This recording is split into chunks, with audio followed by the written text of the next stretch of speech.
మల్లికార్జున స్వామి దేవస్థానం నందు ప్రతి సంవత్సరం కార్తీక మాసాన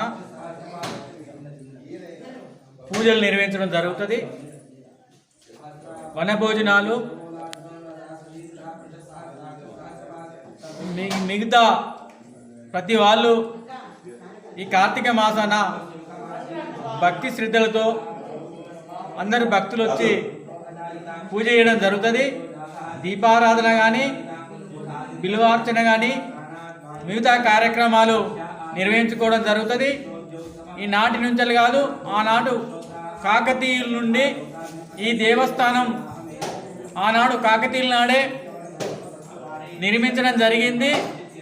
పూర్వకాలం చెప్పాలంటే 1000 సంవత్సరాల నుంచి ఆ రాజు పరిపాలించినప్పుడే ఈ దేవస్థానాన్ని నిర్మించడం జరిగింది. ఈ దేవస్థానానికి ఒక ప్రత్యేకత ఉంది. తెలంగాణలో ఎక్కడ లేని విధంగా ఇక్కడ ధర్మగుండం ఉంది.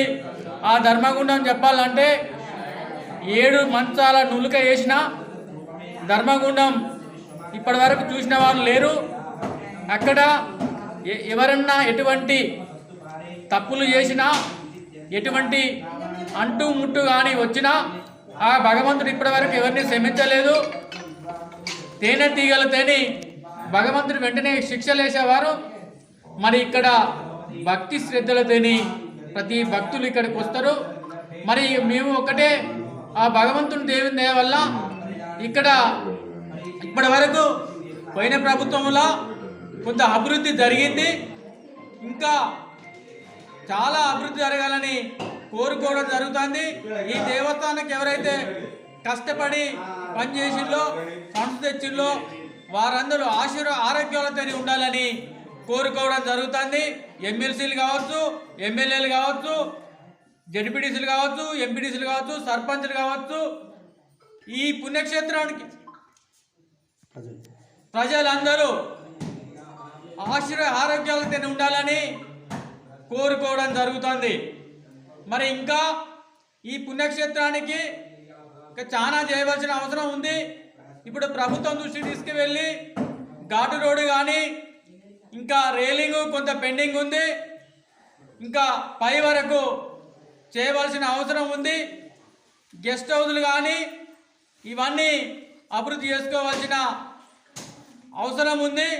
మేము ఎవరైతే ఉన్నారో ప్రభుత్వం దృష్టికి తీసుకుపోయి, ఎమ్మెల్యే గారి దృష్టికి తీసుకుపోయి మేము ఇక్కడ దేవస్థానం కావాల్సింది ఏమేమి కావాలని వారి దృష్టికి తీసుకుపోయి మేము అభివృద్ధి చేసే విధంగా అందరి సహకారాలతోని ముందుకు వెళ్తామని కోరుకోవడం జరుగుతుంది. ఈ ప్రభుత్వం ఈ గట్టు మల్లికార్జున స్వామి దయ వల్ల అందరూ బాగుండాలి. ఈ ప్రభుత్వ పెద్దలు గౌరవ ముఖ్యమంత్రి వర్యులు రేవంత్ రెడ్డి గారు, శాసనసభ్యులు మరియు ఇక్కడ చాలామంది మేము ఒకటే కోరుకుంటున్నాం. ఇక్కడ ప్రభుత్వం తరఫున ఈ దేవస్థానం కాబట్టి మేము సర్పంచ్లం, పెండింగ్ బిల్లు ఉన్నాయి. మేము చాలా రకాల ఇబ్బంది పడుతున్నాం, కష్టపడి పనిచేసినాం. ఆ భగవంతుని దేవుని దయ వల్ల ఆ రేవంత్ రెడ్డి సార్కి అనుకరించి సర్పంచ్ల బిల్లులు అందరి ఇవ్వాలని కోరుకుంటున్నాం. పెండింగ్ బిల్లు అందరి ఇవ్వాలని కోరుకుంటున్నాం. రైతులకు, రైతు బిడ్డలు అందరూ బాగుండాలని కోరుకుంటూ ముగించుకుంటున్నాం. 50-60 సంవత్సరాల నుంచి ప్రతి సంవత్సరం ఈ దేవస్థానానికి వచ్చి మా కోరికలు కోరి మా కోరిన నెరవేరుతాయి. ముఖ్యంగా ఇక్కడ ఏమిటి అని అంటే, ఒక భూమిలో 100-1500 ఫీట్లు పోయినా కానీ నీరు ఉండదు. భగవంతుని ఒక మహిమ వలన 1000 మీటర్ల పైన ఎంత లోతు ఉన్నదో తెలియని గుండం ఉంటుంది. ఆ దేవస్థానం యొక్క ప్రత్యేకత. మేము చిన్నప్పుడు వ్యవసాయం చేసినప్పుడు మొక్కజొన్నకు పురుగు వస్తే ఈ గుండంలో నీళ్ళు తీసుకుపోయి చలి తగిలితే పురుగులు పోయేటివి.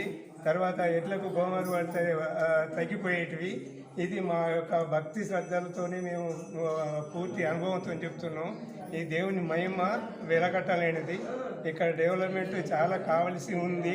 దానికి ప్రజలు, రాజకీయ నాయకులు అందరూ కూడా సహకరించి మన ఇక్కడ చుట్టూ 10-20 ఊర్లలో కూడా ఇంత మహిమ గల దేవుడు గుడి లేదు. దీనికి అభివృద్ధి కావాల్సినది చాలా ఉన్నది. అందరి సహకారం కావాలని కోరుతున్నాను. అన్నది కూడా అట్లా నెరవేరాలి. టెంపుల్ అందరు ప్రజలు అన్యోన్యంగా ఉండి వాళ్ళ గుణగణాలు అందరు దేవుడు తీసుకోవాలి. ఇది మాత్రం ఆ దేవతలు ఎట్లున్నాయో ఇక్కడ కూడా అట్లా డెవలప్ చేయాలి అనేది కోరిక. సుధీర్ అండి, మాది జగతి గార్డెన్.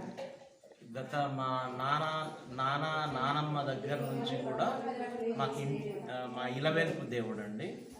మా ప్రాపర్ చింతగట్టు నుండి ఎవ్రీ ఇయర్ 2 సార్లు 3 సార్లు వచ్చేది ఇక్కడికి. అటువంటిది ఇవాళ కార్తీక పౌర్ణమి సందర్భంగా, మాస శివరాత్రి సందర్భంగా రావడమైనది. ఇక్కడికి వస్తే మాకు మా